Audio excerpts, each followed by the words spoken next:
జగన్మోహన్ రెడ్డి గారు వరుసగా ట్రోల్ అవుతూ ఉన్నారు. దాదాపు 11 ఏం చేసినా సరే 11, 11 అంటూ కూడా ఆయన్ని ట్రోల్ చేస్తున్నారు. నిన్న అసెంబ్లీ నుంచి వెళ్ళిపోవడం దాన్ని కూడా ట్రోల్ చేస్తున్నారు కదా! ఎందుకు ఇంత ట్రోల్ అవుతున్నారంటారు? అసలు ఏం చెప్తారు? అంటే ఆయన మంచి చేశాను నేను, ప్రజల్లో ఇంకా మంచి బలం ఉంది మనకి, 40% ఓటింగ్ వచ్చింది మనకి అని చెప్పేసి మాట్లాడుతున్నారు. ఏం చెప్తారు అసలు? నమస్తే అండి. మన ఏపీలోనే కాదు, నేషనల్ వైడ్గా కూడా ఈయన ట్రోలింగ్ అవుతున్నారు. ఎందుకనంటే మా తాత విజయసాయి రెడ్డి గారు, ముద్దుగా మేము తాత అని పిలుచుకుంటాం. తాత ఏమన్నాడు, ప్రెస్ మీట్ పెట్టాడు. రాజ్యసభలో మాకు 11 ఎంపీ సీట్లు ఉన్నాయి, ఏ బిల్ పాస్ చేయాలన్నా మేము సపోర్ట్ చేయాలి అని అన్నాడు. దానికి ఎవరికో ఎక్కడికో కాలింది. సో అందుకే నేషనల్ మీడియాలో అయితే ట్రోలింగ్ చేస్తున్నారు మనోన్ని. ఈ బాతు డబ్బు 30 లక్షలు పెట్టి అవసరమా? ఎప్పుడో 10 సంవత్సరాలకి ఇప్పుడు దాకా ఎప్పుడు రాష్ట్రపతి రాలేదు, ప్రధానమంత్రి రాలేదు, వచ్చేదానికి దీనికోసం కట్టామని చెప్పి చెప్తున్నారు. సరే కట్టారు, ఓకే. మరి కట్టేటప్పుడు పవన్ కళ్యాణ్ కానీ చంద్రబాబు నాయుడు గారు కానీ ఎవరిని పంపించలేదు. అటు సైడు వెళ్తానన్నా అటు సైడ్ ఎందుకు వెళ్ళనివ్వలేదు? పోలీసులు పహారాలు ఎందుకు ఉంచారు? ఇప్పుడు గవర్నమెంట్ది అని చెప్పి మీరు అంటున్నారు. ఇప్పుడు గవర్నమెంట్ కోసం కట్టింది అని చెప్పి మీరు అంటున్నారు. రోజా గారు అదే చెప్పారు, కొడాల నాని గారు అదే చెప్పారు, లేకపోతే మినిస్ట్రీలు మొత్తం అదే చెప్పారు, మీరందరూ అదే చెప్పారు. మరి ఎందుకు పంపించలేదు? అటు సైడ్ చంద్రబాబు నాయుడు కానీ పవన్ కళ్యాణ్ కానీ పర్యటనకు వచ్చినప్పుడు ఎందుకు పంపించలేదు? అటు సైడ్ ఎందుకు పోలీసులు పహారా పెట్టారు? ఇప్పుడు ఏమైనా గవర్నమెంట్ ఇది కడుతుంటే అన్ని చోట్ల అట్లా ఉండాలి, అక్కడ ఎందుకు అక్కడ ఉన్నారు? సరే, ఎందుకని ట్రోల్ అవుతున్నారంటే మనోడు స్టార్టింగ్ నుంచి ట్రోల్ మెటీరియల్ అండి. మీకు అర్థం కాలేదు కానీ స్టార్టింగ్ నుంచి ట్రోల్ మెటీరియల్. మనోడు గుంటూరుని గుండూరు అన్నాడు, 3 రాజధానికి. పాపం సోషల్ మీడియాలో మనోడు నమ్ముకుని చాలామంది డబ్బులు సంపాదించారండి. నిజ జీవితంలో సంపాదించుకున్న లేదు.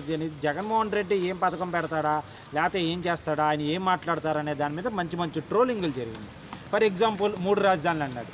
ఆయన ఎవడో పాపం 3 పెళ్ళాలని చెప్పి ఒకరిని కర్నూలు, ఒకళ్ళు విశాఖపట్నం, ఒకళ్ళు అమరావతి పెట్టు, అది విపత్సమైన ట్రోలింగ్ వెళ్ళింది. అట్లానే ఇప్పుడు మనోడు ఇప్పుడు ట్రోల్ మెటీరియల్ కాదు. ఇప్పుడు ఇంకా ఎందుకు అవుతున్నాడు అని అంటే, ఇప్పుడు ప్రజాస్వామ్యం మంది ప్రపంచంలోనే అతిపెద్ద ప్రజాస్వామ్యంలో వచ్చిన తీర్పును మనం శిరసా వహించాలి. 23 సీట్లు వచ్చినప్పుడు చంద్రబాబు నాయుడు ఎవరిని బ్లేమ్ చేయలేదే. మీ అయ్య రాజశేఖర్ రెడ్డి గారు 2004లో గెలిచినప్పుడు తెలుగుదేశం 49 సీట్లో 51 సీట్లో వచ్చినాయి. అప్పుడు చంద్రబాబు నాయుడు బ్లేమ్ చేయలేదే. తెలుగుదేశం ప్రభుత్వం ఎప్పుడు ప్రజల పక్షానే ఉండి పోరాడింది. ఆ పోరాటమే ఈరోజు ప్రజల్లోకి వెళ్ళింది, ప్రజల్ని గెలిపించారు. మీరు అన్నారు నేను ఎంత చేశాను, మరి అంత చేయలేదు, మరి నాకు ఎవడు ఓట్లే లేదు అని అన్నాం. సరే, సింపుల్. మరి మీరు ఇంత చేశారు అంత చేశారు అన్నారు కదా. 3 ఎమ్మెల్సీలు బ్యాలెట్ పేపర్ మీదే ఓటింగ్ జరిగింది. ఉత్తరాంధ్ర, రాయలసీమ, ప్రకాశం, నెల్లూరు, ప్రకాశం కలిపి రాయలసీమ, ఈ 3 ఎమ్మెల్సీ స్థానాలకి బ్యాలెట్ పేపర్ ద్వారానే జరిగింది. బ్యాలెట్ పేపర్ ద్వారా జరిగినప్పుడు ఏం చెప్పారండి, మా ఓటర్లు వేరే ఉన్నారు అని చెప్పారు. కానీ మీరు అప్పుడు మీ ఓటర్లు ఎవరు? దొంగోట్లు వేయించినా సరే మీరు ఓడిపోయారు. అక్కడ మీరు ప్రజాస్వామ్యాన్ని పాటించారా? లేదు. ఎవరన్నారు? హైలీ రెస్పెక్టెడ్ యువర్ సకల శాఖ మంత్రి సజ్జల రామకృష్ణారెడ్డి గారు చెప్పారు. మరి అక్కడ ప్రజాస్వామ్యం మీరు కాపాడారా? ప్రజలకు మండింది. మీరు చేస్తున్న అవినీతులు కనపడుతున్నాయి. ఇప్పుడు ఏ ఊరు పోయినా మీరు 26 ప్యాలెస్లు కడుతున్నారు కదా, ఈ ప్రజలకు కనపడింది. ఈడు 5 సంవత్సరాలకి 26 ప్యాలెస్లు కడుతున్నాడంటే రేపు ఇంకా ఏమవుద్దో అనుకున్నారు. దాని తర్వాత మీ ధర్మవరం ఎమ్మెల్యేనా, ఆడి పేరేంటి, గుడ్ మార్నింగ్ కేతిరెడ్డినే తీసుకుందాం. గుడ్ మార్నింగ్ కేతిరెడ్డి వెళ్ళంగానే ఏమంటాడు? అయ్యా మాకు పెన్షన్ రాలేదంటాడు. అయ్యా మాకు ఇల్లు పట్టా రాలేదంటాడు. అయ్యా నాకు ఫీజు రింబర్స్మెంట్ పడలేదు, అంటే విద్యా దీవెన పడలేదండి. అయ్యా నాకు ఇది పడలేదు, అది పడలేదు. అంటే మీరు ఇచ్చిన 9 నవరత్నాల్లోనే పెద్ద బొక్క ఉంది. ప్లస్ మీరు ఒక వ్యవస్థకి సమాంతరమైన వ్యవస్థను తీసుకొచ్చారు, వాలంటీర్ అనే వ్యవస్థ. ఇప్పుడు అంతకుముందు దాకా చేసిన వాళ్ళు ఇప్పుడు చేయలేరా? సో ఇట్లాగా ఒక గుడ్ మార్నింగ్ ధర్మవరంలోనే ఎన్ని చూసామంటే రాష్ట్రం మొత్తం మీద ఎన్ని చూసుంటారు, రాష్ట్ర ప్రజలు ఎంతమంది చూసుంటారు? ప్లస్ మీరైనా నిత్యావసర సరుకులు తగ్గించారా? మీరు ఇచ్చిన 730 హామీలు నెరవేర్చారా?